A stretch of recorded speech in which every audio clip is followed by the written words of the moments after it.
Mekanisme persalinan merupakan serangkaian perubahan posisi dari bagian presentasi janin yang merupakan suatu bentuk adaptasi atau akomodasi bagian kepala janin terhadap janin lahir. Gerakan-gerakan utama mekanisme persalinan adalah 1. Penurunan kepala, 2. Fleksi, 3. Penurunan paksi dalam, 4. Ekstensi, 5. Putaran paksi luar, 6. Ekspulsi. Penurunan kepala. Turunnya kepala dapat dibagi dalam dua macam. Yang pertama, masuknya kepala dalam pintu atas panggul, majunya kepala. Masuknya kepala di dalam pintu atas panggul pada primigravida. Masuknya kepala ke dalam pintu atas panggul biasanya sudah terjadi pada bulan terakhir dari bulan kehamilan. Tetapi pada multigravida biasanya baru terjadi pada permulaan persalinan. Masuknya kepala ke dalam pintu atas panggul biasanya dengan sutura sagittalis melintang dan bagian fleksi yang ringan. Sutura sagittalis ini terletak di antara os parietal kanan dengan os parietal kiri. Masuknya kepala melalui pintu atas panggul dapat dalam keadaan sinkritismus, yaitu bila sutura sagittalis yang terdapat antara os parietal kanan dan kiri ini terdapat di tengah-tengah jalan lahir, tepat di antara simpisis dan promontorium, os parietal depan dan belakang pada tinggi yang sama. Kepala melewati pintu atas panggul dapat juga dalam keadaan asinkritismus, yaitu jika sutura sagittalis agak ke depan mendekati simpisis dan agak ke belakang mendekati promontorium.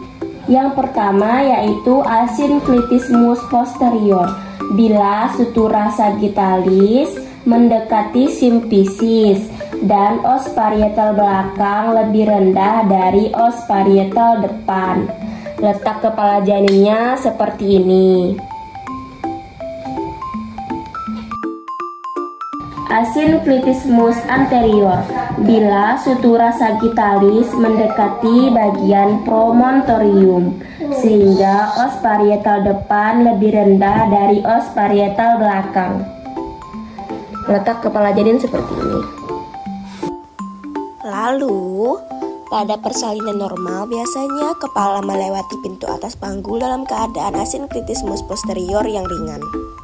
Majunya kepala. Pada primipara, majunya kepala terjadi setelah kepala masuk ke dalam rongga panggul dan biasanya baru mulai pada kala 2. Pada multipara sebaliknya, majunya kepala dan masuknya kepala dalam rongga panggul terjadi bersamaan. Majunya kepala bersamaan dengan gerakan-gerakan yang lain seperti fleksi, putaran paksi dalam, dan ekstensi. Penurunan kepala lebih lanjut terjadi pada kala 1 dan kala 2 persalinan. Penurunan kepala ini juga disebabkan oleh karena adanya kontraksi-kontraksi dari segmen atas rahim yang menyebabkan tekanan langsung dari fundus pada bokong janin. Tekanan cairan intrauterin, kekurangan mengejan atau adanya kontraksi otot-otot abdomen, melurusnya badan anak. Dalam waktu yang bersamaan terjadi relaksasi dari segmen bawah rahim sehingga terjadi penipisan dan dilatasi serviks. Keadaan ini menyebabkan bayi terdorong ke dalam jalan lahir. Fleksi. Selanjutnya yaitu fleksi. Pada awal persalinan, kepala bayi dalam keadaan fleksi yang ringan. Fleksi ini adalah dagu yang mendekati dada. Jika dia fleksi ringan, maka dagu yang mendekati dadanya juga sedikit. Lalu dengan majunya kepala, biasanya fleksi juga bertambah. Pada persalinan ini, dagu di bawah lebih dekat ke arah dada janin sehingga ubun-ubun kecil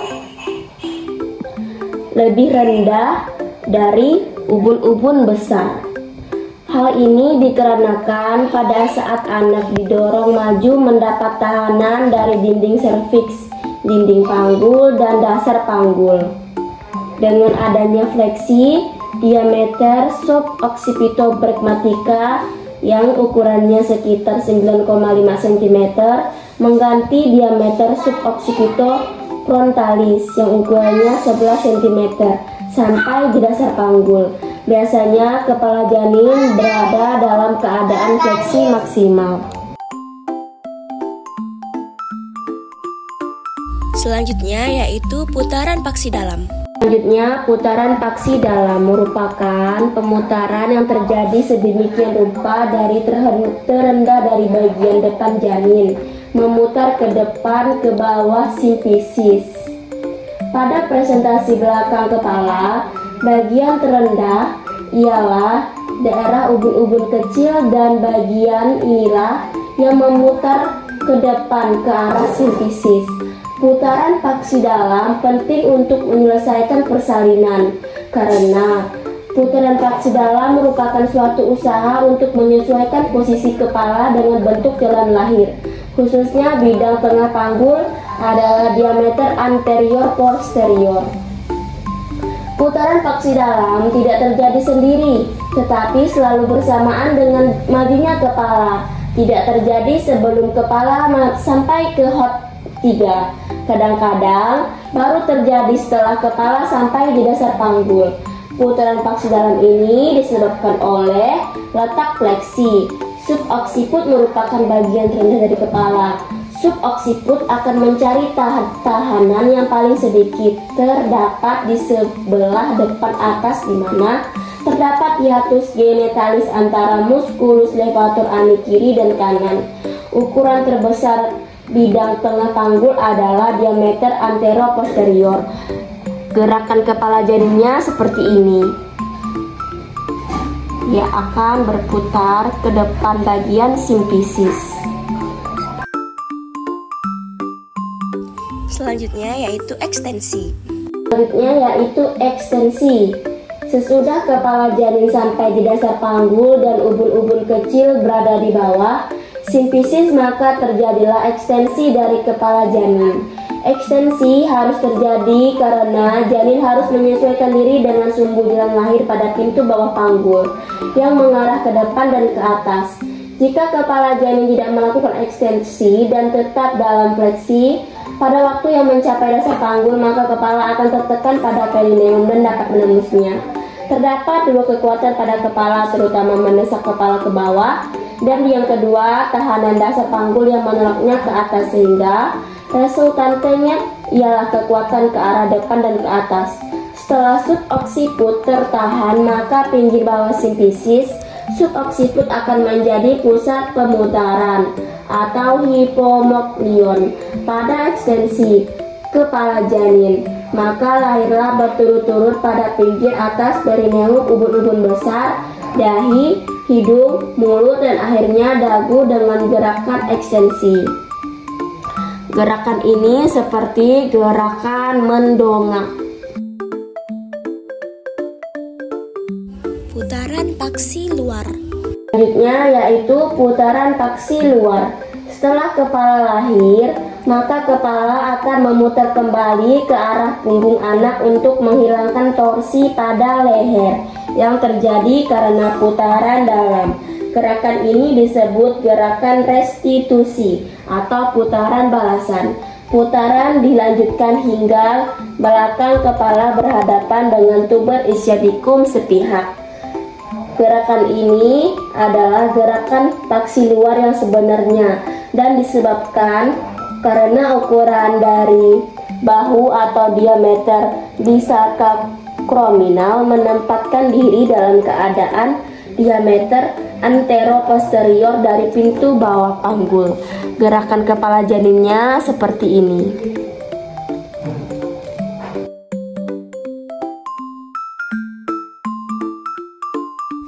Selanjutnya yaitu ekspulsi. Terakhir adalah ekspulsi. Setelah putaran paksi luar, maka bahu depan sampai di bawah simfisis dan menjadi hipomoklion untuk kelahiran bahu belakang. Kemudian bahu depan menyusul. Selanjutnya seluruh badan anak lahir dengan paksi jalan lahir.